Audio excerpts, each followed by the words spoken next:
శాంతిమత్యై నమః. శాంతిమత్యై అంటే పరమ శాంతి గలది అమ్మా అని చెప్పుకుంటున్నారు. అంటే శాంతి స్వరూపిడి. శాంతి ఎప్పుడొస్తుంది? మనసు నిశ్చలంగా ఉంటే వస్తది. మనోనిగ్రహం గల తల్లి. ఎవరికైతే మనస్సు నిగ్రహంగా ఉంటదో అటువంటి స్త్రీని సాక్షాత్తు అమ్మవారిగా చూడాలి. అమ్మవారిగా భావించాలి అని మనకి ఈ మంత్రంలో తెలియజేస్తూ ఉన్నారు. అమ్మ శాంతి స్వరూపిణి. అమ్మకి తప్పులు కనిపించవు. తప్పు ఎవరైనా చేసినా తప్పు కనిపిస్తే అప్పుడు మనకు అశాంతి వస్తది. కానీ అమ్మకి తప్పులు కనిపించవంట ఎవరిలో గూడా. ఎందుకంటే తల్లి గదూ! అది. అమ్మవారిని మహిషాసురుడు ఏం చేశాడంటే, అమ్మవారిని భార్యగా స్వీకరిస్తా అనొచ్చాడు. రాయబారి నడిపాడు. అమ్మవారిని ఆహ్, భార్యగా స్వీకరిస్తానని. అయినా సరే అమ్మవారు వాడిని క్షమించి వదిలేస్తాను. నన్ను శరణు వదిలేస్తాను. పాతాళానికి పోయి హాయిగా ఉండొచ్చు అని చెప్పి అంటుంది తల్లి. అయినా ఆ మహిషాసురుడు ఆ మాట పెడచెవిన పెట్టి చివరికి ఆ తల్లితో యుద్ధం చేసి వీరమరణం పొందాడు. వాడిని తన లోకానికి తీసుకెళ్ళినటువంటి శాంతగుణం తల్లికుంది. అందుకే అమ్మని శాంతిమతి అంటున్నారు. అంటే శాంతిమతి అంటే ఎంతటి తప్పులు పొరపాట్లు జరిగినా కూడా నిశ్చలమైన మనసు కలిగి ఉండటమే. మనోనిగ్రహం కలిగిన వారిని శాంతిమతులు అంటారు. భక్తులపై ఎన్ని తప్పులు చేసినా క్రోధం చెందకుండా నాశనం చేయనటువంటి పవిత్రమైన అంతరింద్రియం కలిగిన స్త్రీ స్వరూపిణి అమ్మ. అందుకే అమ్మని శాంతిమతి. మానవులన్నాక తెలుసో తెలియకో ఏదో పొరపాటు చేస్తూనే ఉంటారు. అటువంటి వారిని క్షమించే తత్వం ఒక్క తల్లికే ఉంటుంది. అందుకే తల్లిని మన యొక్క అంబ అపార కరుణాస్వరూపిణి కాబట్టే ఆమెను ఇక్కడ శాంతిమతి అని అంటూ ఉన్నారు. ఇక్కడి నుంచి ఏం చేస్తున్నారంటే వాగ్దేవతలు అమ్మ అమ్మవారి యొక్క పారమార్థిక స్వరూపాన్ని విశదీకరిస్తూ ఉన్నారు. మొదట్లోనేమో అమ్మవారి యొక్క ఆకారాన్ని వర్ణించారు. ఆ తర్వాత మంత్రమయమైనటువంటి ఆకారాన్ని వర్ణించారు. ఆ తర్వాత కుండలిని శక్తి రూపంగా అమ్మవారి యొక్క గుణగణాలని విశ్లేషించారు. ఇప్పుడు మనకి చెప్తుంది ఇహ నుంచి ఈ 132వ మంత్రం దగ్గర నుంచి అమ్మవారి యొక్క పారమార్థిక స్వరూపాన్ని వర్ణిస్తూ ఉన్నారు. పారమార్థిక స్వరూపం అంటే పరమాత్మ తత్వంగా అమ్మ ఎట్లా ఉంది అనే విషయానికి సంబంధించి మనం తెలుసుకోబోతూ ఉన్నాం. ఇక 132వ మంత్రం ఏం చెప్తున్నారు? నిరాధారాయ నమః. నిరాధారం అంటే ఆధారం. సర్వానికి తానే ఆధారమై అధిష్టానమై ఉంది కాబట్టి ఆమెకి ఎవరి ఆధారం అక్కర్లేదు. ఆమెకి ఏ ఆధారం అక్కర్లా. అదిగో అటువంటి తల్లి. అందుకని నిరాధార అని చెప్తున్నారు. మనం చెప్పుకున్నాం పరమాత్మ అందరికీ జగత్తంతటికీ ఆధారంగా ఉన్నాడు. కానీ ఆ పరమాత్మకు ఆధారం ఎవరు? ఎవ్వరు లేరు. ఆయనకి ఆధారం అక్కర్లా. అదిగో అదే చెప్తున్నారు ఈ మంత్రంలో మనకి. మరి ఈ జగత్తంతా నిలబడాలి అంటే ఏదో ఒక ఆధారం ఉండాలి. సినిమాకి తెర ఆధారం ఉండాలి కదూ! అట్లానే మరి జగత్తు నిలబడాలి, ఇట్లా ఈ విధంగా వ్యక్తం కావాలి అంటే ఆధారం ఉండాలి. ఈ సర్వ సృష్టికి ఆధారం అమ్మవారు. మరి అమ్మవారికి ఆధారం ఎవరు? తనకు తానే తప్ప మరొక ఆధారం లేదు, అవసరం లేదు. తనకు తానే ఆలంబన. ఇతరుల యొక్క ఆధారము ఆవశ్యకత లేనటువంటి తల్లి. అందుకనే ఆమెను నిరాధార అంటున్నారు. ఆధారము అంటే ఆధిపత్యం. సమస్త లోకానికి ఇంద్రుడు అధిపతి కదా. మరి ఆ ఇంద్రుడు ఆధారం, ఆ ఇంద్రుడికి ఎవరు ఆధారం అంటే బ్రహ్మదేవుడు. బ్రహ్మదేవుడికి ఎవరు ఆధారం? విష్ణుమూర్తి. విష్ణుమూర్తికి ఎవరు ఆధారం? శివుడు. శివుడికి కూడా ఆధారం అమ్మ. శివుడికి కూడా అమ్మే ఆధారం. మరి అమ్మకి అమ్మే ఆధారం. అంటే తనకు తానే ప్రభువు. ఆ తల్లి ఏ సమస్త బ్రహ్మాండాలకి కూడా ఆధారం. తనకి మాత్రం ఏ ఆధారము లేదు. అందుకే నిరాధారాయ నమః అని చెప్పారు ఈ మంత్రంలో. శ్రీకృష్ణుడు చెప్తాడు దేవి భాగవతంలో ఒక చోట ఏమని, మర్రి ఆకు మీద ఆడుకుంటూ ఉన్నటువంటి కోమలాంగుడుగా చిన్న పిల్లవాడిగా ఉన్న నన్ను ఆ తల్లి పాటలు పాడి ఊపింది ఎటువంటి ఆధారం లేనటువంటి ఉయ్యాల్లో అని చెప్పుకొచ్చాడు ఎవరు, కృష్ణయ్య.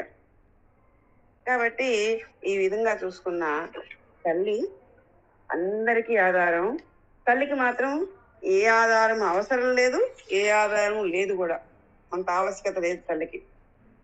నిరంజన నిరంజనాయ నమః. నిరంజనాయ నమః. అంజనము అంటే నలుపు లేదా మాలిన్యము, మురికి అని అర్థం. అంజనము అంటే కాటుక అంటుంటారు చూడండి, అందరూ కాటుక ఎట్లా ఉంటుంది, నల్లగా ఉంటుంది. అంజనము అంటే నలుపు, మురికి, మాలిన్యము.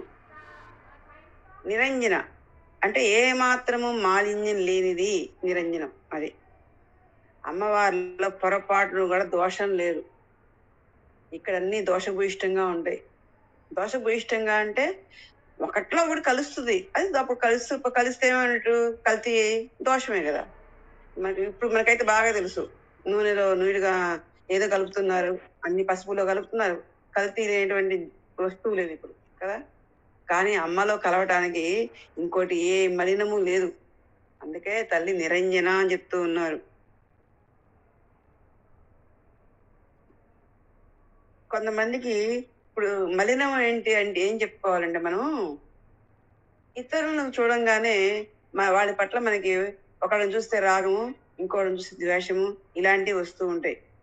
ఈ రాగద్వేషాల వల్లనే జనన మరణాలు కూడా వస్తూ ఉంటాయి. మరి అమ్మ మనసులో ఈ రాగద్వేషాలు లేవు. జీవులంతా సమానమే తల్లికి. ఆ తల్లిలో ఏ దోషము లేదు. అందుకే ఆమె నిరంజన. ఈ దోషాలన్నీ మనకే. అందుకనే మనమే అన్ని జన్మలు ఎత్తుతూ ఉన్నాం. రాగద్వేషాల కారణంగా మళ్ళీ జన్మలు ఎత్తుతూ ఉన్నాం. ఆ తల్లి నిరంజన. ఆమె జన్మ ఎత్తాల్సిన అవసరం లేదు. ఆమె దోషాలేమీ లేవు, కారణం లేదు. జన్మించాలంటే కారణం ఉండాలి కదా. ఏ కారణము లేదు ఆమెకి. నిరంజన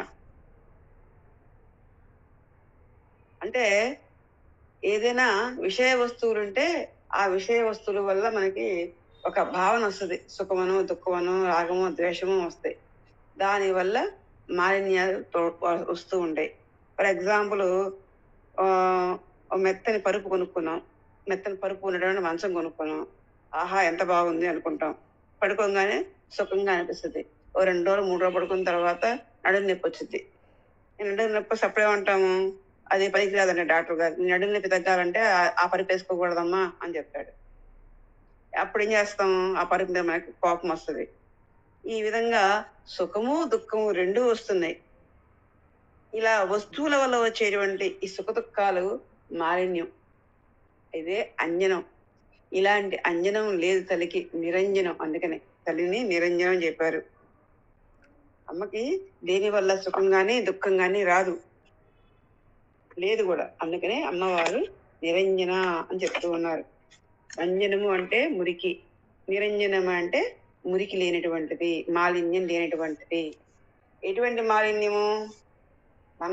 మనస్సే లేదు తల్లికి. ఇంకా ఏం మాలిన్యాలు అంటది? మనసు ఉంటే కదా మాలిన్యాలు అంటడానికి. ఆ తల్లికి మనసే లేదు, ఇంకా ఏం మాలిన్యాలు అంటది. నిర్లేపాయ నమః. నిర్లేపాయ నమః. నిర్లేపము. లేపము అంటే బంధం లేదా సంఘభావం. లేపము అంటే బంధము లేదా సంఘభావం. బంధం మనకి అన్ని బంధాలే.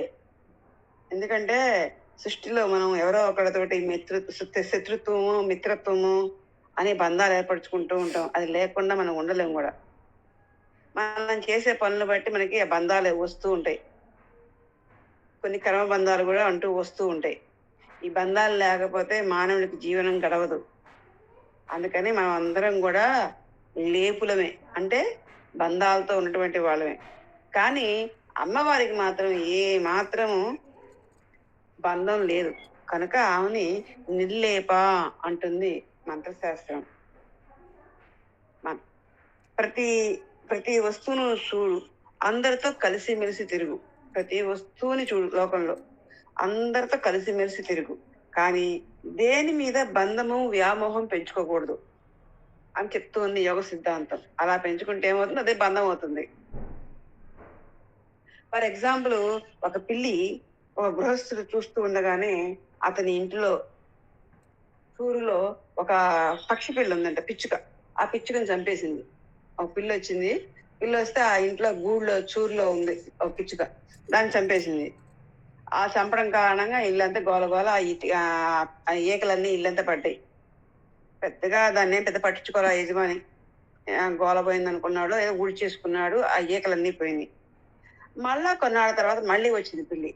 ఈసారి ఏం చేసింది, ఆ ఇంట్లో ఆయన పాపం జాగ్రత్తగా పెంచుకున్నాడు ఒక కోడి పిల్లని. అది ఇప్పుడిప్పుడే పెద్ద పెద్దదవుతుంది, కొంచెం మరీ చిన్నగా కాకుండా పెద్దదైంది ఇప్పుడే. ఆహా, నేను పెంచిన కోడి పెద్దదిగా అవుతుంది కదా అని సంతోషపడుతూ ఉన్నాడు. ఇప్పుడు ఆ కోడిని చంపేసింది ఈ పిల్లి. దాంతోటి ఆ గృహస్థుడికి వారం రోజుల పాటు తిండి తినక ఆ కోడిని తలుచుకుంటూ ఏడుస్తూ ఉన్నాడు. ఇంతకు పూర్వం పిచ్చుకతో ఏ బంధం ఏర్పరచుకోలేదు కాబట్టి ఆ పిచ్చుకని చంపినా ఏం పెద్ద బాధపడలా. కానీ కోడి పిల్లతోటి బంధం పెంచుకున్నాడు. అందుకని ఆ చచ్చిపోతే ఇప్పుడు బాధ. దాని మీద పెట్టుకున్న వ్యామోహం కారణంగా దుఃఖం వచ్చింది ఇప్పుడు ఆయనకి. ఇదిగో ఈ దుఃఖాన్నే లేపం. అందుకే ఎటువంటి బంధ లేపం ఉండకూడదు. అంటే ఏంటంటే బంధన ఉండకూడదు, వ్యామోహం ఉండకూడదు దేని మీద. అదిగో అటువంటి లేదు కాబట్టే తల్లి నిర్లేప అని చెప్తూ ఉన్నారు. అంటే అన్నిటినీ సమానంగా చూస్తూ దాని మీద ఏ విధమైన కర్మబంధం పెంచుకోకుండా ఉంటుంది తల్లి. అటువంటి ఉత్తమురాలు కనుక తల్లిని నిర్లేప అంటూ ఉన్నారు ఈ మంత్రంలో మనకి. నిర్మలాయై నమః. నిర్మలాయై, నిర్మల. మలము అంటే మురికి, అది లేనిది కాబట్టి అమ్మ నిర్మల. మలము అంటే మురికి, మురికి లేనిది కాబట్టి నిర్మలం తల్లి. ఇక్కడ మురికి అంటే ఏంటంటే అవిద్య.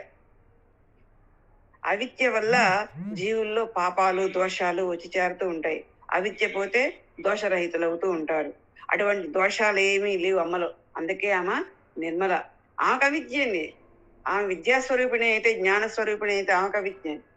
అవిద్యని జీవులకే గాని తల్లికి లేవు. కాబట్టి మనసు పవిత్రంగా, శాంతంగా, సుఖంగా ఉండాలి అంటే ఇదిగో ఈ నిర్మలాయ నమః అని చదువుకుంటే మన మనసు ప్రశాంతంగా, నిర్మలంగా, స్వచ్ఛంగా ఉంటుందని చెప్పని తంత్రశాస్త్రం చెప్తూ ఉంది.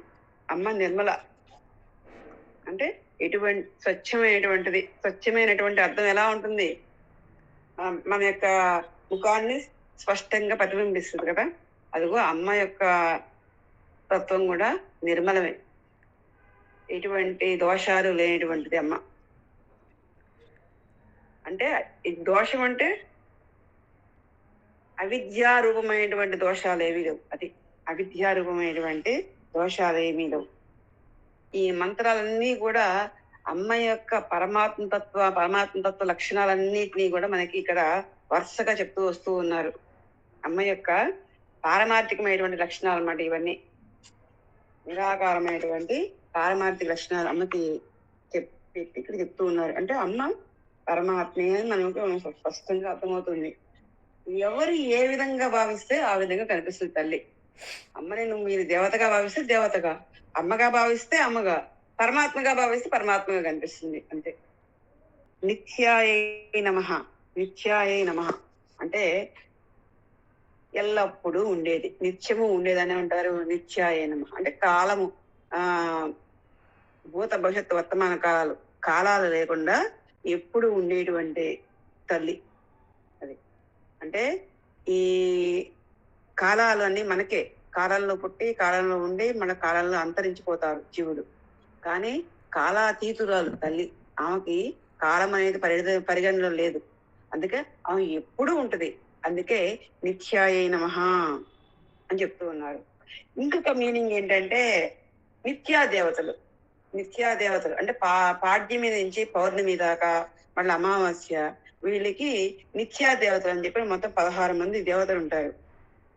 వీళ్ళందరూ కూడా ఆ నిత్యము వీళ్ళని స్మరిస్తే మనకి ఎటువంటి అంటే ఆ రోజు మనకి ఎటువంటి అపజయం లేకుండా నిర్విఘ్నంగా కార్యాలు చేసుకోవడానికి, సఫలం చేసుకోవడానికి వారి యొక్క అనుగ్రహం ఉంటది అనమాట. కాబట్టి నిత్యా దేవతని రోజు స్మరించాలి అని చెప్పని అంటూ ఉంటారు.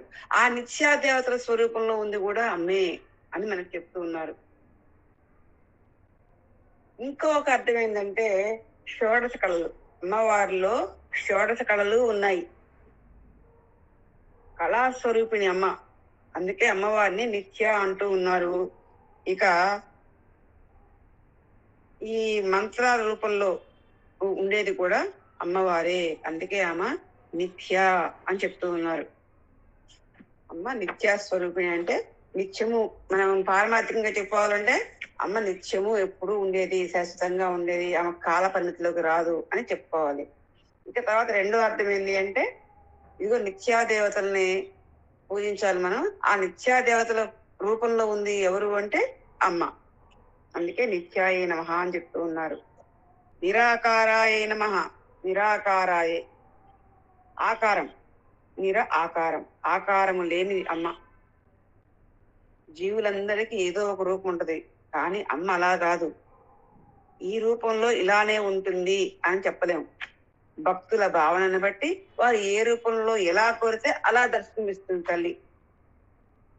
సృష్టిలో అంతా ఉన్నది ఒకటే పదార్థం, దాన్నే మనం పరబ్రహ్మము, పరమాత్మ అంటున్నాం. జ్ఞాన విహీనులకు అనేక మూర్తులు కనిపిస్తూ ఉంటాయి, కానీ అవన్నీ కూడా నాటకంలో పాత్రలు వేశాక విప్పేసే పాత్రధారి అంటే గ్రహించాలి. ఒకసారి జగదంబ బ్రహ్మ విష్ణు మహేశ్వరులతో మాట్లాడుతూ అంటుంది, నాహం స్త్రీ నపుమాంశ్చాహం న క్లీబం సర్గ సంశయే సర్గే సతి విభేద సాధ్యే కల్పితోయం దియా పునః అంటుంది. అంటే అర్థం ఏంటంటే నేను స్త్రీని కాదు, పురుషుణ్ణి కాదు, నపుంసకుణ్ణి కాదు, ప్రళయకాలంలో నేను నిర్గుణ పరబ్రహ్మాన్ని. సృష్టి ఆరంభించడానికి నేను ఏదో ఒక గుణరూపం అంగీకరిస్తూ ఉంటాను. ధృతి, స్మృతి, శ్రద్ధ, బుద్ధి, మేధ, దయ, కీర్తి, లక్ష్మి ఇత్యాది భావనల రూపంలో ఏ భావంతో కొలిచినా ఆ రూపంలో నేను దర్శనమిస్తాను అంటుంది తల్లి. కాబట్టి అమ్మకి ఏ రూపము లేదు, నిరాకార రూపం, కానీ మీరు ఏ రూపంతో ఆరాధిస్తే ఆ రూపంలో మీకు ప్రత్యక్షమవుతుంది. అది అమ్మని పరాపశ్యంతి, మధ్యమ, వైఖరి, ఇది అన్ని అమ్మే. మీరు దేన్ని భావం చేస్తే ఆ విధంగా మీకు వ్యక్తమవుతుంది తల్లి. నిరాకులాయే నమః, నిరాకులాయే నమః. నిరాకులాయే, నిరాకులాయే అంటే అకులత్వం, అకులత్వం అంటే కలతలు, నిరాకులం అంటే కలతలు లేనటువంటిది అని. కులత్వం, అకులత్వం అంటే కలతలు, నిరాకులత్వం, నిరాకులాయే నమః అంటే ఇటువంటి కలతలు లేనిది అని అర్థం. సామాన్యంగా మానవ జీవితంలో అందరికీ దుఃఖాలే కదా, అనేక రకాల వ్యధలు ఇవన్నీ మనిషిని చుట్టుముడతాయి, పీచి పిప్పి చేస్తూ ఉంటాయి ఈ మనిషిని. వీటిని అకులత్వం అంటూ ఉంటారు. ఏ బాధ లేనివాడు ఎవరు చెప్పండి? అందరికీ ఏదో రకమైన బాధ, ఏదో ఒక లోపం, ఏదో ఒక బాధ. అన్ని బాగున్నాయి అనుకుంటే ఇంకో ఏదో రకంగా బాధ అట్లా ఉంటాయి. కానీ ఏ విధమైన అకులపాటు అంటే ఏ విధమైన కలతలు వ్యధలు లేనిది అమ్మ, అందుకనే ఆమెని నిరాకుల అన్నారు. ఈ అకులత్వం ఎందుకు వస్తుంది అంటే అవిద్య వల్ల వస్తుంది. ఏదో చెయ్యాలి అని తొందరపాటు అందరికి, అందువల్ల హడావుడి, దానివల్ల శరీరంలో రోగాలు, ఈ విధంగా ఏదో కలతలు వస్తూ ఉంటాయి మానవుడికి. ఏ వస్తువు లభించినా లేక ఎటువంటి వస్తువు పోయినా విద్యాపాసకులు, శ్రీ విద్యాపాసకులు మాత్రం దుఃఖం రాదు. శ్రీ విద్యను అభ్యసించేటువంటి వాళ్ళు, ఆ ఉపాసన చేసేటువంటి వాళ్ళు మాత్రం ఏ వస్తువు వచ్చినా లేదా ఏ వస్తువు వారి దగ్గర నుంచి పోయినా సరే వాళ్ళు ఏమీ దుఃఖపడరంట. అందుకే శ్రీ విద్యోపాసకుల్ని నిరాకులురు అంటారు. అంటే ఎటువంటి కలతలు లేనటువంటి వాళ్ళు, ఇటువంటి కలతవు ఆ వ్యధ లేనటువంటి వాళ్ళు శ్రీ విద్యోపాసకులు. ఇక దేశకాల మాన పరిస్థితులను బట్టి, గుణాలను బట్టి, ధన కనక వస్తు వ్యామోహాలను బట్టి ఏదో రకమైన మార్పులు వస్తూ ఉంటాయి. అన్నీ కూడా ఒకే రకంగా చూస్తూ ఉంటే ఏ ఆకులత్వము రాదు, అంటే నిరాకులత్వంలో ఉండవచ్చు. కాలం మారిపోతూ ఉంది, వ్యవహారాలు మారిపోతూ ఉన్నాయి, డబ్బులు మారిపోతూ ఉన్నాయి, సంపదలు మారిపోతూ ఉన్నాయి, జగత్తులోని వ్యవహారాలన్నీ మారిపోతూ ఉన్నాయి. అన్నిటినీ కూడా కేవలంగా చూస్తూ ఉంటే ఏ కలత వ్యధ పడవు. అలానే ఏదైనా ప్రమాదం వచ్చిందనుకో, హఠాత్తుగా ఏదైనా ప్రమాదం జరిగింది, అప్పుడేమైంది, ఆ హఠాత్ పరిణామంలో జీవులకి బుద్ధి పనిచేయదు. ఎందుకంటే ఆ భయం కారణంగా, భీతి కారణంగా బుద్ధి పనిచేయదు అనమాట. అలా కాకుండా ఆ భయము వల్ల భయానికి లోను కాకుండా ఆ సమయంలో కూడా ఆలోచించి నిర్భయంగా పనిచేసే శక్తి అమ్మ ఇస్తుంది. అందుకే అమ్మని నిరాకుల అంటూ ఉన్నారు. అంటే అర్థం ఏంటంటే, ఎవరైతే కలత చెందిన మనసుతో, అంటే ఎంత భయంకరమైన సంఘటన వచ్చినా కూడా కలత చెందిన మనసుతో ఉంటారో అప్పుడు వాళ్ళ మనసు మైండ్ బాగానే పనిచేస్తుంది అప్పుడు. అందుకే వాళ్ళు నిరాకుల అని చెప్పి అనొచ్చు. అప్పుడు శ్రీ విద్యోపాసకులు అలా ఉంటారంట. అమ్మ కూడా నిరాకుల. నిరాకుల అంటే అర్థం ఏం చెప్తున్నాము, అకులత్వం లేనిది, అంటే వ్యధలు కలతలు లేనటువంటిది అని అర్థం. నిర్గుణాయ నమః. గుణాలు నిర్గుణ అంటే ఏ గుణాలు లేనటువంటి తల్లి. ఈ జగత్తంతా కూడా త్రిగుణము పంచభూతాత్మకం. మనకందరూ తెలుసు. ఈ జగత్తంతా కూడా 3 గుణాలతో ఉన్నటువంటి పంచభూతాల నుంచి వచ్చింది. కానీ అమ్మ గుణాతీతురాలు. అమ్మ ఒక్కటే గుణాతీతురాలు, మిగతా మొత్తం అందరూ గుణాలతో ఉండేటువంటి వాళ్ళే. ఈ ప్రకృతి మొత్తం కూడా గుణాలతో నిండి ఉంటుంది. ఈ గుణాల కారణంగానే రకరకాల కర్మలు చేయటం, రకరకాల బంధనాల్లో ఇరుక్కోవడం జరుగుతూ ఉంటుంది. కానీ కర్మ సాక్షిగా ఉంటే తప్ప ఈ కర్మ బంధనాల నుంచి, గుణాల నుంచి మనం తప్పించుకోలేము. అంటే కర్మ సాక్షిగా ఉండటం అంటే కేవలంగా చూసేవాడిగా ఉండాలి, చేసేవాడిగా ఉండకూడదు. అలా ఉన్నప్పుడు గుణాలకు అతీతంగా పోవచ్చు. అలా గుణాతీతులుగా ఉంటే అమ్మ అలా ఉంటుందని చెప్పి ఇక్కడ తెలియజేస్తున్నారు. మనం అలా ప్రవర్తించాలన్నమాట. గుణాలకు అతీతంగా ఉంటే తప్ప మనం పరమాత్మను పొందలేము. అదిగో అటువంటి గుణాతీత స్థితినే నిర్గుణత్వం అంటారు. ఇదిగో నిర్గుణాయ నమః అంటూ ఉన్నారు. అంటే అమ్మ గుణాతీతురాలు, మనం కూడా గుణాతీతులం కావాలి. గుణ అతీతులం కావాలి అంటే కేవల సాక్షిగా ఉండాలి. కేవల సాక్షిగా ఉంటే అప్పుడు మీకు ఏ బంధాలు రావు, ఏ గుణాలు మిమ్మల్ని బంధించవు. నిష్కలాయే నమః. నిష్కలాయే నమః. కళ అంటే అవయవాలు. కళ అంటే అవయవాలు. నిష్కళ అంటే అవయవాలు లేనిది. అమ్మ పోత పోసిన బంగారం. అవయవాలు అందులోనే ఉన్నాయి, లేనట్టు ఉన్నాయి, అంతే. అమ్మవారు సగుణ రూపంగా, నిర్గుణ రూపంగా 2 విధాలుగా కూడా భక్తుల చేత ధ్యానిస్తూ ఉంటారు అమ్మని. అమ్మ సగుణంగా ఉన్నప్పుడు కాళ్ళు, చేతులు వంటి అవయవాలతో మహా సౌందర్యంగా, అద్భుతమైన కాంతితోటి, ఆయుధాలు ధరించి, ఆభరణాలతో ధరించి మనకి కనిపిస్తూ ఉంటది. అదే నిర్గుణంగా చూస్తే ఏ అవయవాలు, గుణాలు లేక కేవలం శుద్ధ చైతన్యంగా, పరమానంద దివ్యానుభూతిగా తల్లి ఉంటుంది. ఒకటేమో రూపదర్శనం, ఒకటేమో ఆత్మానుభూతి. అనుభూతికి ఆకారం ఏముంటుంది? అనుభూతికి ఆకారం ఉంటుంది, అయ్యే ఉండదు కదా. కాబట్టి ఆత్మానుభూతి అనేది అనిర్వచనీయం.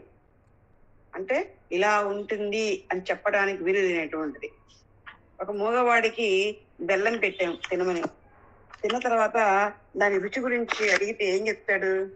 సైగలు తప్పతే ఏం చేయలేడు కదా. ఒక మూగవాడు కాదు, మనమైనా సరే బెల్లం ఉందనుకోండి, తీయగా ఉంది, మధురంగా ఉంది, అది వర్ణించాలంటే ఆహా ఆహా ఓహో అంటాను తప్పితే దాన్ని పూర్తిగా వర్ణించలేం. బెల్లం రుచి ఎవరికి వాళ్ళు తిరిగి తెలుసుకోవాల్సింది తప్పితే చెప్పడానికి కుదరదు. అలాగే అమ్మవారి యొక్క సర్వవ్యాపక చైతన్యం యొక్క మహిమ, ఆనంద మహిమ ధ్యానం ద్వారా ఎవరికి వారు గ్రహించి అనుభూతి పొందాల్సిందే. నిష్కల, నిష్కల అంటే ఇంతకి అవయవాలు లేనటువంటి తల్లి. సాకారంగా చూస్తే మా చెప్పుకున్నాం, నేను అమ్మ యొక్క అవయవాలను వర్ణించుకున్నాం. మా సౌందర్యంతో అద్భుత కాంతితో ఉన్నాయి అవయవాలు, ఆయుధాలు, సర్వాభరణాలు ధరించి అని చెప్పుకున్నాం. నిరాకారంగా నిర్గుణంగా పూజిస్తున్నాం అనుకో, అమ్మకు ఆకారం లేదు, అనుభూతితో మాత్రమే అమ్మని అందుకోగలుగుతాం. అది ఒక ఆనంద ఆనంద ముద్ద, అంతే, అనుభూతితో ఉన్నటువంటి ఒక ముద్ద. ఆత్మానుభూతిని ఎవరు వర్ణించి చెప్పగలుగుతారు? అనుభూతికి రూపం అక్కర్లేదు కదా. అనుభూతి చెందాలి అంటే రూపం అక్కర్లేదు, కరిగిపోవటమే. నోట్లో వేసుకునే బెల్లం ఏమైపోయింది? కరిగిపోయింది. అలాగే నేను అనేటువంటి భావన ఆ పరమాత్మలో కరిగేసేయాలి. కరిగేస్తే ఇంకేముంటుంది? నీ ముఖంలో ఫీలింగ్స్ తప్పితే ఇంకేముండవు, చెప్పలేరు కూడా ఎవరు కదా. కాబట్టి ఆ అనుభూతి ఎవరికి వాడు ధ్యానం పొందాల్సిందే తప్పితే ఒకరు చెప్పితే తెలిసేది కాదు. అందుకే ఇక్కడ అమ్మని పరాశక్తి, నిష్కల, బుద్ధితోటి ఆచార్యుల ద్వారా అమ్మ యొక్క పారమార్థిక లక్షణాలను తెలుసుకొని ఆ విధంగా సాధన చేసి ఆ పరాశక్తిని అనుష్ఠానం చేసి తెలుసుకోవాలి. శాంతాయై నమః. శాంతాయై, శాంతం అంటే సమస్త క్రియలు లేకుండా సదా శమము. శమము అంటే మనోనిగ్రహం కలిగి అదే తన స్వరూపంగా ఉన్నటువంటి తల్లి అని అర్థం. శాంతాయై నమః. శమము అంటే కామక్రోధాలు లేకుండా, కామక్రోధాలు లేనిటువంటి చిత్తవృత్తులు. అంటే కామక్రోధాలు మనసులో ఉన్నాయనుకోండి, మనసు ఎలా ఉంటది? ఊగిపోతూ ఉంటది. ఆ కోరిక ఉంది, కోరిక తీర్చుకోవడం కోసం సహా ఆడిపోతా ఉంటది మనసు. మరి క్రోధం ఎందుకు వస్తుంది? ఆ కోరిక తీరకపోతే వచ్చేది క్రోధం. మరి ఇవన్నీ మనసు కలిగిస్తాయి. కాబట్టి ఇదిగో ఈ కామక్రోధాలు లేనటువంటి స్థితి. ఎవరైతే కామక్రోధాలు లేకుండా ఉంటారో చిత్తవృత్తులు అంటే చిత్తవృత్తులు అంటే ఆలోచనలు. అది ఆలోచనలు ఎవరైతే జయిస్తారో అటువంటి వారికి అమ్మవారి యొక్క శాంత స్వరూపం దర్శనమిస్తుందని, ఆ రూపము అధికారము తేజోమయము అని, అందుకే అమ్మవారు శాంత అని పురాణ ప్రవచనం, పురాణాల్లో దేవి భాగవతంలో చెప్తూ ఉన్నారు. కాబట్టి ఈ శాంత, ఎప్పుడైతే మనం శాంతంగా ఉన్నామో, చిత్తవృత్తులను జయించామో, మన యొక్క ముఖము కూడా కళతో ఉంటది, జీవకళ చక్కగా తేజవంతంగా ఉంటుంది మన మొహం. కాబట్టి ఈ కామక్రోధాలే మనుషుల్ని కుంగ తీసేది, అశాంతికి పోగయ్యేది. అందుకే అంటే కామక్రోధాల వల్ల మాత్రమే జరుగుతుంది. కానీ తల్లికి కామక్రోధాలు లేవు కదా, ఆమె ఎప్పుడూ శాంతంగానే ఉంటది, శాంత స్వరూపిణి. ఆశారహితులు, భోగాల పట్ల వైముఖ్యం అంటే విరాగం, కోరిక లేనిటువంటి వాళ్ళు, విరాగులు అయిన కలిగిన వారికి అమ్మ దర్శనమిస్తే అమ్మవారి అప్పుడు రూపం ఎట్లా ఉంటుందంటే శాంతంగా ఉంటుంది. అప్పుడు వాళ్ళు ఏం చెప్తారంటే శాంతాన్ని పిలుస్తారమ్మని. ఎందుకంటే వాళ్ళ మనసు శాంతంగా ఉంది కదా, అందుకని తల్లి శాంతంగా కనిపిస్తుంది వాళ్ళకి. సరే, ఏది అయినప్పటికీ కూడా మనసు కోరికలతోటి, క్రోధంతో, ఆలోచనతోటి ఉంటే అశాంతి. అవి ఏవి లేవు తల్లికి. తల్లి శాంత స్వరూపిణి అని మనకి ఈ మంత్రం ద్వారా తెలియజేస్తూ ఉన్నారు. నిష్కామాయై నమః. నిష్కామాయై నమః. కామము అంటే ఏంటంటే కామము అంటే కోరిక. కోరికలు లేదు కాబట్టి అమ్మని నిష్కామ అంటున్నారు. అంటే అన్ని కోరికలు తీరినది అవ్వటం వల్ల కోరికలు తనలో నుంచే పుట్టి తనలోనే వృద్ధి చెంది తనలోనే నశిస్తూ ఉన్నాయి. అందుకనే అమ్మని నిష్కామ అంటున్నారు ఇక్కడ. అసలు మానవుల దుఃఖాలకు కారణం ఏంటంటే ఇవి ఈ కోరికలే. వ్యాస భగవానుడు తల్లి అమ్మని అడిగాడంట ఒకసారి, మానవ దుఃఖాలకు కారణం ఏంటి అంటే కోరికలే అని తల్లి సమాధానం చెప్పిందంట. కాబట్టి ఈ జగత్తులో రావటానికి మనకి తెలుసు ఆ విషయం, అంతే కదా. ఈ జగత్తులో మనం జన్మించడానికి కారణం ఏంటి? కోరికలు కదా. కాబట్టి ఆశ కోరిక అనేదే ఈ జగత్తంతా నిండి ఉన్నాయి. వాటిని అభిలషించినటువంటి వాళ్ళు తప్పనిసరిగా జన్మెత్తుతూ ఉంటారు. తల్లి ఏ కోరికలు లేదు తల్లికి, అందుకనే ఆమె నిష్కామ. అందుకనే ఆమె జన్మించాల్సిన అవసరం లేదు. శాశ్వతంగా ఎప్పుడు ఒకేలాగా ఉంటుంది ఆ తల్లి. ఇక ఎవరైతే ఆ కామాన్ని ఆశ్రయించకుండా తల్లిని ఆశ్రయిస్తారో వాళ్ళు కూడా వాళ్ళని శాంతింపజేసి దుఃఖాన్ని పోగొట్టి నిష్కామం చేస్తుంది తల్లి శ్రీమాత. ఎవరైతే అమ్మని ఆశ్రయిస్తారో వాళ్ళలోని కోరికలని దుఃఖాలని తీసేసి వాళ్ళని కూడా శాంత మనస్కులు నిష్కాములుగా చేస్తుంది తల్లి. ఇక్కడ అందుకని అమ్మకి ఏ కోరికలు లేవు. ఆమె పరిపూర్ణురాలు, సర్వజ్ఞురాలు, ఏ కొరతలు లేవు. అందరికీ అన్ని ఇచ్చే తల్లికి ఆమెకే కొరత? ఆమెకేం కొరత ఉంది చెప్పండి కోరిక కోరటానికి? నిష్కామ. నిరుపప్లవాయే నమః. నిరుపప్లవాయే నమః. నిరుపప్లవ అంటే ఉపద్రవాలు లేనిది. ఉపప్లవం అంటే ఉపద్రవాలు ఉంటే ఉపప్లవం అంటారు. అది లేవు కాబట్టి నిరుపప్లవం. అది అంటే ఏ విధమైన ఉపద్రవాలు లేవు కాబట్టి అమ్మ నిరుపప్లవ. ఇంకా ఉపప్లవం అంటే అర్థం ఏంటంటే నాశనం అని అర్థం. నిరుపప్లవ అంటే నాశనం లేనిది. ఉపప్లవ అంటే నాశనం, నిరుపప్లవ అంటే నాశనం లేనిది. మరి నాశనం అయ్యేది ఏంటి? ఎత్ దృశ్యం తన్నస్యతి. ఏదైతే దృశ్యంగా ఈ మాట ఎత్ దృశ్యం తన్నస్యతి అని వేదాలు చెప్తూ ఉన్నాయి.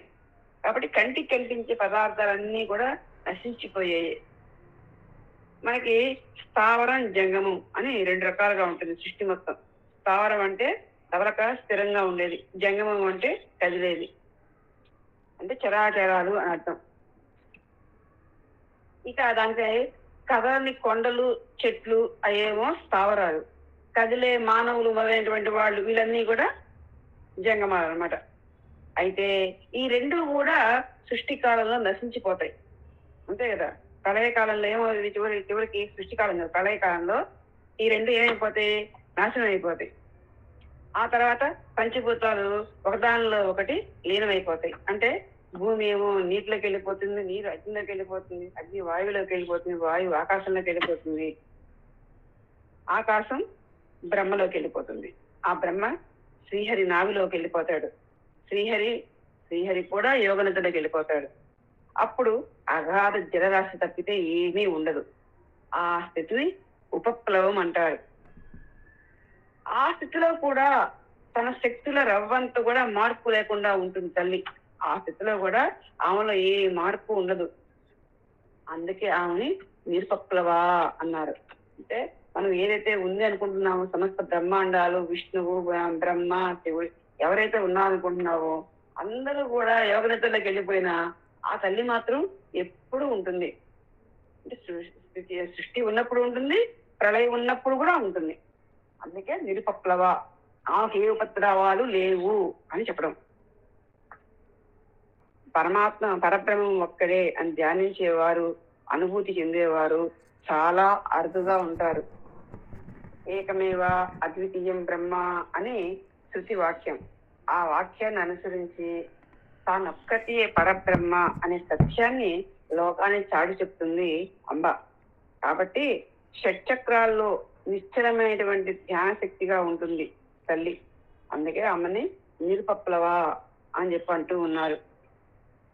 షట్చక్రాల్లో కూడా నిశ్చలమైనటువంటి ధ్యాన శక్తిగా ఉండేది తల్లి. అందుకే ఆమెకి నిరుపప్లవ అనేటువంటి పేరు చెప్పబడింది. ముక్తాయే నమః, నిత్య ముక్తాయే నమః.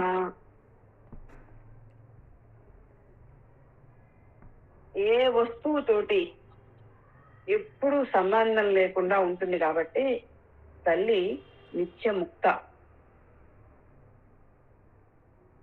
అంటే ఇంకో రకంగా చెప్పాలంటే అన్నిటితోటి సంబంధ బాంధవ్యాలు విడిచిపెట్టింది అని కూడా చెప్పుకోవచ్చు.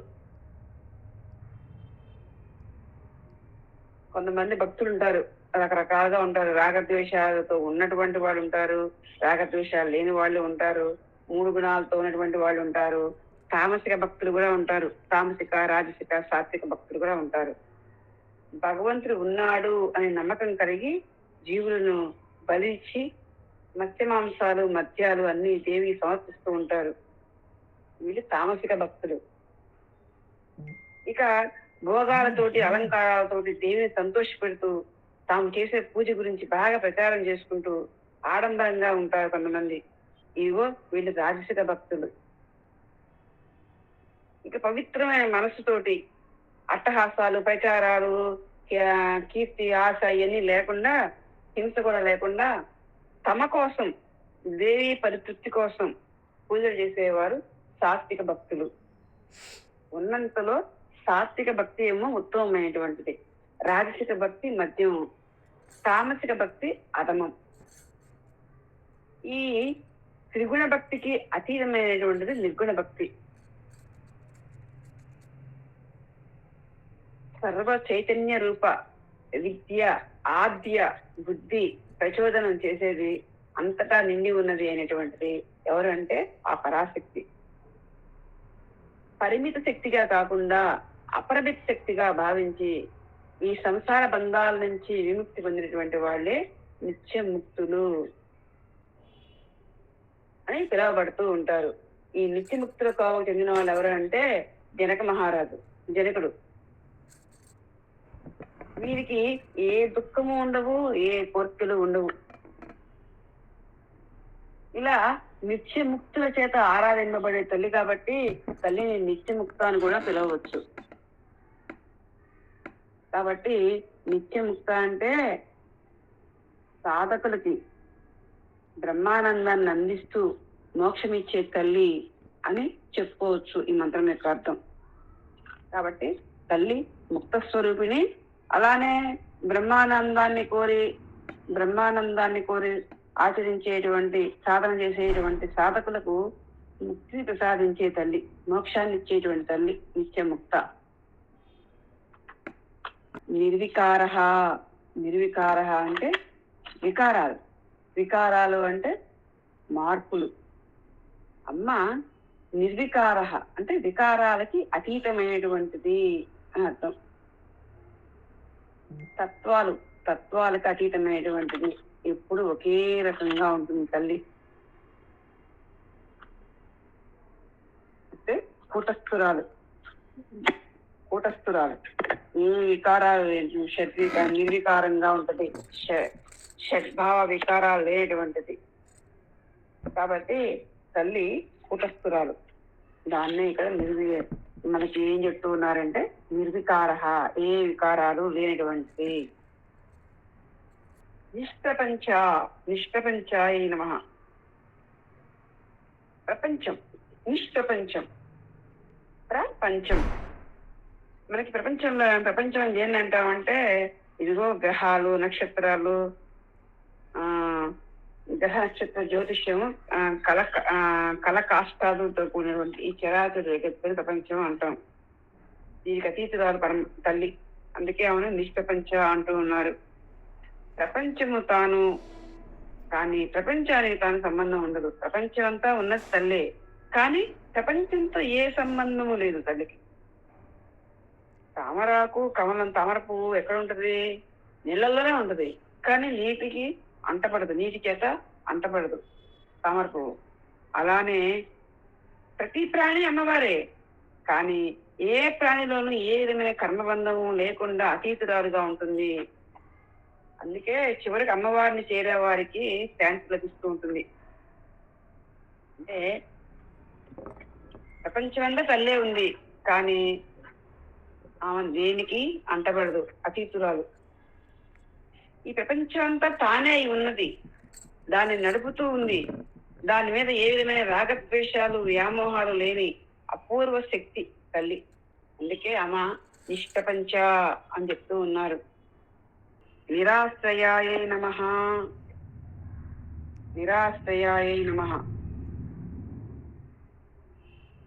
ఆశ్రయం అంటే చోటు, ఆశ్రయం అంటే ఉండే చోటుని ఆశ్రయం అంటారు. సర్వజగాలకు తానే ఆశ్రయం కాబట్టి అమ్మవారు సర్వాశ్రయ. మరి నిరాశ్రయ అంటే ఏ ఆశ్రయం తనకు అవసరం లేదు, అంతా తానే అయినప్పుడు తనకి మరొక ఆశ్రయం కావాలా? అవసరం లేదు. అందుకే ఆ తల్లిని నిరాశ్రయ అంటూ ఉన్నారు. విశ్వమంతటికీ ఆధారం ఆ పరాశక్తి. ఇంకా వేరే ఆధారం ఆ శక్తికి అవసరం చెప్పండి. అందువల్ల ఆ తల్లి నిరాశ్రయ. తన ఎంత తాను ప్రకాశిస్తుంది కల్లి కాబట్టి ఆ తల్లి నిరాశ్రయురాలు. ఒకప్పుడు అమ్మవారు త్రిమూర్తులతో తన గురించి చెప్తూ ఉంది ఇలా, ఏమని? ఈ చరాచర జగత్తులో ఒకే ఒక్క వస్తువు ఉంది, రెండు లేవు, ఆ ఒక్కటి నేనే. నన్ను పరబ్రహ్మమని, పరమాత్మని, పరాశక్తి అని పిలుస్తూ ఉంటారు. మనోభ్రాంతి వల్ల భేదాలు కనబడతాయి. బ్రహ్మము ఏకము, అద్వితీయము అంటూ ఆ తల్లి త్రిమూర్తులకి తెలియజేసింది. ఇక ఈ లోకములోని అన్ని జీవులు నన్ను ఆశ్రయించుకొని ప్రవర్తిస్తూ ఉంటాయి. వీటన్నిటికీ నేనే ఆశ్రయం. తెలియక నాకు అవి ఆశ్రయం అని అనుకుంటూ ఉంటారు అజ్ఞానులు. అంటే అమ్మకే ఆశ్రయము జగత్తు అనుకుంటున్నారు, కానీ జగత్తుకి ఆశ్రయం అమ్మ. నాకు నేను తప్ప మరే ఆశ్రయం అవసరం లేదు కాబట్టి నేను నిరాశ్రయును అంటుంది తల్లి. నిరాశ్రయాయ నమః అంటే ఏదైతే ఉన్నదో అంతా తల్లిలోనే ఉన్నారు. తల్లికి వేరే ఆశ్రయం అవసరం లేదు.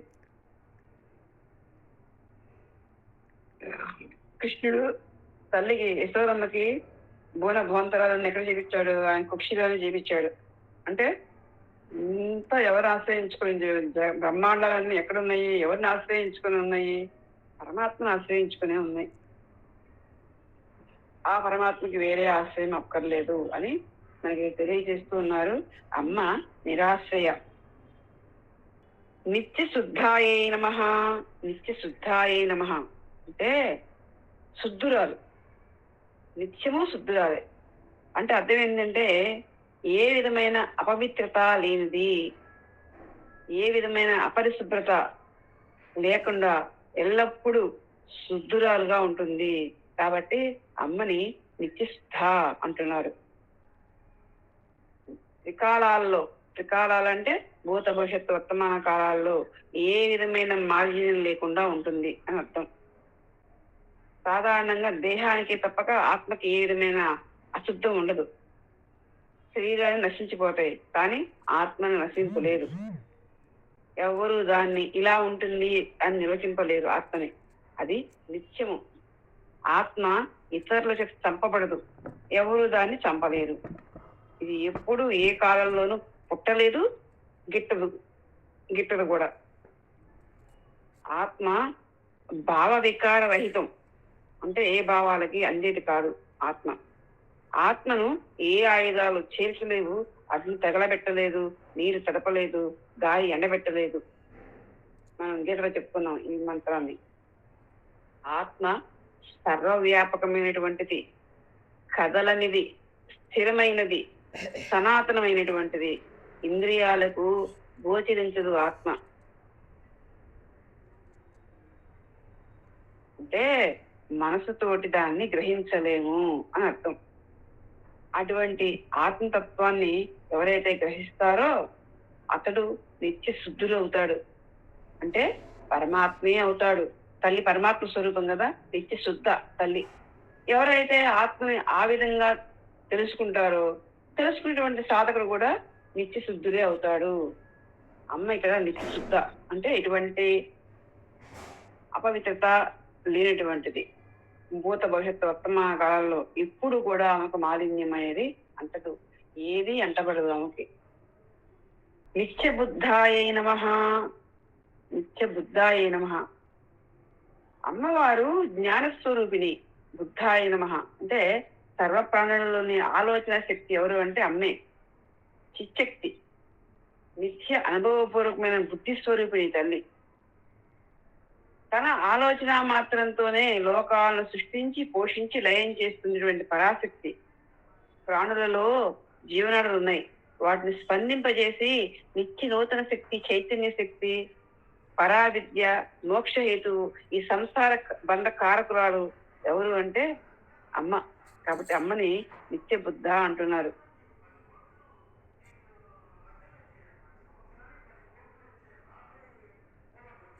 కాబట్టి మనకున్నటువంటి అన్ని వ్యామోహాలని తొలగింపజేసి సరైనటువంటి బుద్ధినిచ్చే తల్లి. మనలో ఉండేటువంటి అన్ని దుర్బుద్ధులు, పతనానికి కారణమయ్యే అన్ని వ్యామోహాలు అన్నిటినీ ఆ జగదంబ తొలగిస్తుంది. అందుకే ఆ తల్లిని నిత్య బుద్ధ అంటున్నారు. ఇలా నిత్య బుద్ధ అంటూ అమ్మవారిని ధ్యానించాలి. అలా ధ్యానించేటువంటి వాళ్ళకి అశాంతి దూరం అవుతుంది. నిరవధ్యాయ నమః. నిరవధ్య అంటే ఉత్తమమైనటువంటి, ప్రశస్తమైనటువంటి ప్రవర్తన గల తల్లి. అందుకని నిరవధ్య అంటే ఏ దోషము లేనిది కూడా నిరవధ్య. ఉత్తమమైన, ప్రశస్తమైన అనబడేటువంటి ప్రవర్తన కలిగిన తల్లి కాబట్టి ఆమెని నిరవధ్య అంటూ ఉన్నారు. యాక్చువల్ గా సహజంగా సృష్టిలోని ప్రాణులన్నిటిలో కూడా దోషాలు ఉంటూ ఉంటాయి. మొదటి దోషం ఏంటంటే అలసత్వం, సోమరితనం. ఈ సోమరితనం ఉంటే అభివృద్ధి పడలేదు, ఎవరు అభివృద్ధి ఉండదు వాళ్ళు. మనకు తెలిసింది, భర్తకిష్టుడికి స్థానం లేదు చెప్పుకున్నాం మనం. సోమరికి ఆధ్యాత్మిక రంగంలో స్థానం లేదు. ఇక రెండవ దోషం ఏంటంటే మందబుద్ధి. మందబుద్ధి అంటే జీవులలో బుద్ధి బలం తక్కువగా ఉంటది అనమాట. ఎక్కువ మంది ప్రతిభ గల వాళ్ళే ఉంటారు, ఆలోచన పరులు అయితే ఉండరు. కానీ వీళ్ళు ఏమవుతుందంటే ప్రజెంట్ యంత్రాలు అంటే క్యాలిక్యులేటర్లు, వీటి సెల్ ఫోన్లు వాటికి అలవాటు పడిపోయి వాళ్ళ బుద్ధి మందగించిపోతూ ఉంది. సహజంగా అయితే అందరికి బుద్ధి చాలా షార్ప్. కానీ ఇప్పుడు మందబుద్ధి ఎందుకు వస్తుంది అంటే యంత్ర పరికరాల మీద ఆధారపడుతూ వాళ్ళ ఆయుష్ని, బుద్ధిని తగ్గించుకుంటూ ఉన్నారు. ఇక నాలుగవ దోషం ఏంటంటే రోగం. శారీరక రోగము, మానసిక రోగము ఏదో ఒకటి తెచ్చుకుంటున్నారు. ఇవి రావడానికి కారణం కూడా ఈర్ష్య, అసూయల వల్ల మానసిక రోగాలు వస్తూ ఉంటాయి. నిద్ర, ఆహారాల మార్పుల వల్ల బలం తగ్గిపోయి శారీరక రోగాలు కూడా వస్తూ ఉంటాయి. ఇక ఐదవది భాగ్య విహీనత. భాగ్య విహీనత అంటే జీవులకి సంపదలు లేకుండా పోవటం. లక్ష్మీ చంచలాహ అన్నారు కదా, కాబట్టి శాశ్వతమైన వైభవం జీవులకి ఉండదు. ఇక చివరిది జీవులందరి యొక్క ప్రధాన దోషం ఏంటంటే సత్కర్మాచరణ చేయకపోవటం. అంటే చెడ్డ పనుల మీద ఆసక్తి, సత్కర్మల మీద ఆసక్తి ఉండదు. దీనివల్ల వాళ్ళకి కీర్తి, సంపద నశిస్తూ ఉంటాయి. కుటుంబ వ్యవస్థ కూడా అస్తవ్యస్తమైపోతూ ఉంది. ఇన్ని దోషాలు తొలగించేది తల్లి. కాబట్టి ఇలాంటి దోషాలేమీ అమ్మలో లేవు. కాబట్టి అమ్మని నిరవధ్య అంటున్నారు. తన యొక్క మాతృప్రేమతోటి జగత్ ప్రసిద్ధికి ఎక్కినటువంటి సద్గుణాల వారాసి మన జగదంబ. కాబట్టి అమ్మలో ఏ దోషాలు లేవు. అంటే ఉత్తమమైన ప్రవర్తన కలిగి ఉన్నది. ఆ ఉత్తమమైన ప్రవర్తన లేనిటువంటి వారి గురించి మనం ఇప్పుడు చెప్పుకున్నాం. ఇలా అమ్మ ఎవరైతే ఆరాధిస్తారో వాళ్ళకి ఆ దోషాలు కలిగించి వాళ్ళని కూడా నిర్వజ్యం చేస్తుంది తల్లి. స్వస్తి. సోహం.